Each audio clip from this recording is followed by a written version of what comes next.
बजरंग बली को क्यों चढ़ाया जाता है लाल सिंदूर का चोला? हनुमान जी को संकट मोचन भी कहा जाता है और मान्यता है कि अगर विधि विधान के साथ हनुमान जी का पूजन किया जाए तो वह अपने भक्तों के सभी संकट हर लेते हैं।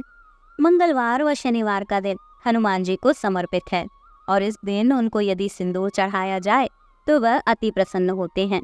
आपने हनुमान मंदिर में अक्सर देखा होगा कि हनुमान जी की मूर्ति सिंदूर से रंगी होती है और उनकी पूजा करते वक्त सिंदूर से उनका श्रृंगार किया जाता है, जबकि आमतौर पर सभी भगवानों को रोली व सिंदूर का तिलक किया जाता है। आइए जानते हैं हनुमान जी को आखिर क्यों प्रिय है सिंदूर और उनके पूरे शरीर पर सिंदूर क्यों लगाया जाता है। महायुद्ध समाप्त हो चुका था। जगत को त्रास देने वाला रावण अपने कुटुंब सहित नष्ट हो चुका था। कौशलाधीश राम के नेतृत्व में चारों ओर शांति थी।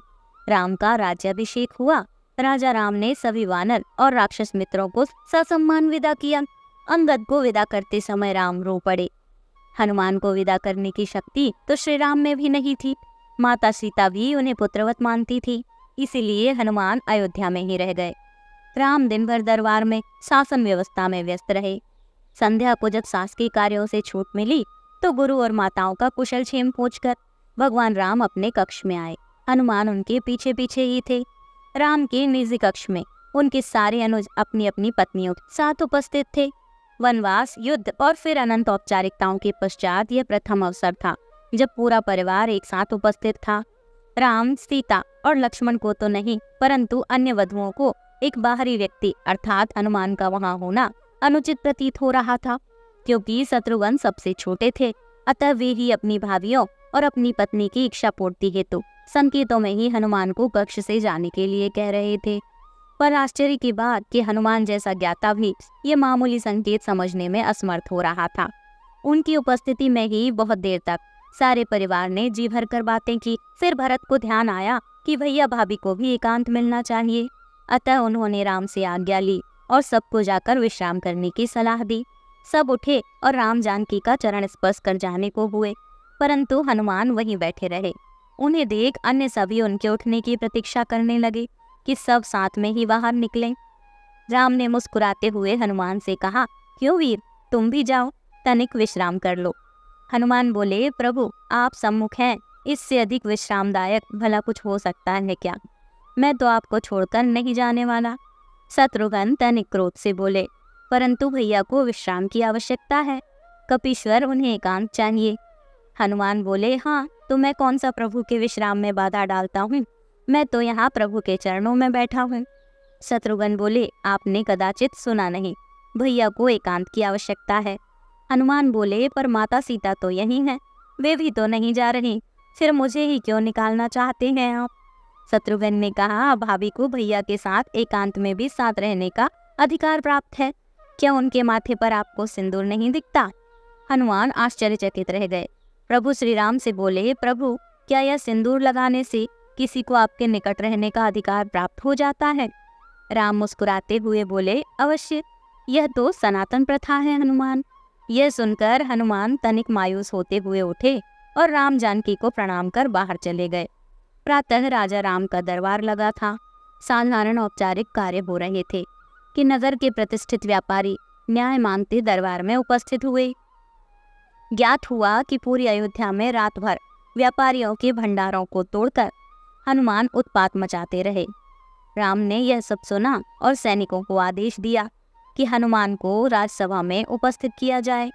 राम की आज्ञा का पालन करने हेतु सैनिक सभी निकले ही थे कि केसरिया रंग में रंगे पुते हनुमान अपनी चौड़ी मुस्कान और हाथी जैसी मस्त चाल से चलते हुए सभा में उपस्थित हुए। उनका पूरा शरीर सिंदूर से पटा हुआ था। एक एक पग धरने पर उनके शरीर से एक एक शेर सिंदूर भूमि पर गिर जाता। उनकी चाल के साथ पीछे की ओर वायु के साथ सिंदूर उड़ता रहता।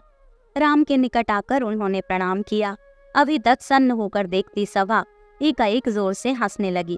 सब कहने लगे कि अंततः बंदर ने बंदरों वाला ही काम किया। अपनी हंसी रोकते हुए सौमित्र लक्ष्मण बोले, यह क्या किया हनुमान? यह सिंदूर से स्नान क्यों? क्या यह आप वानरों की कोई प्रथा है?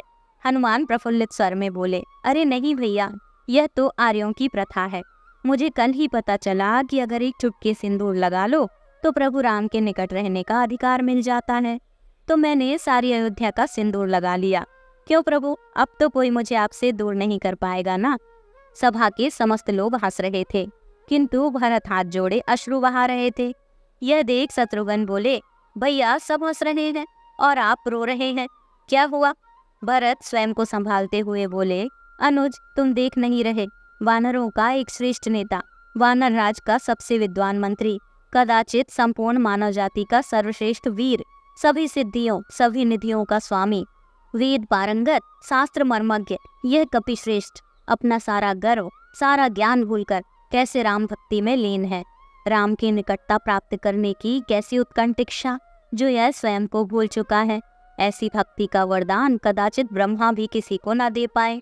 मुझ भरत को राम का अनुज मानकर भले कोई याद कर ले, पर इस भक्त शिरोमणि हनुमान को संसार कभी भूल नहीं पाएगा। यही वजह है कि हनुमान जी को अत्यधिक प्रिय है सिंदूर।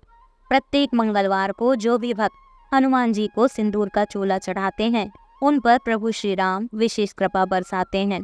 बिगड़े हुए काम फिर से बनने लगते हैं और मंगल ग्रह दोष से भी मुक्ति मिल जाती है। कहा जाता है कि चमेली के तेल में मिला सिंदूर भगवान को अर्पण करने से एकाग्रता बनी रहती है और सौभाग्य भी बढ़ता है।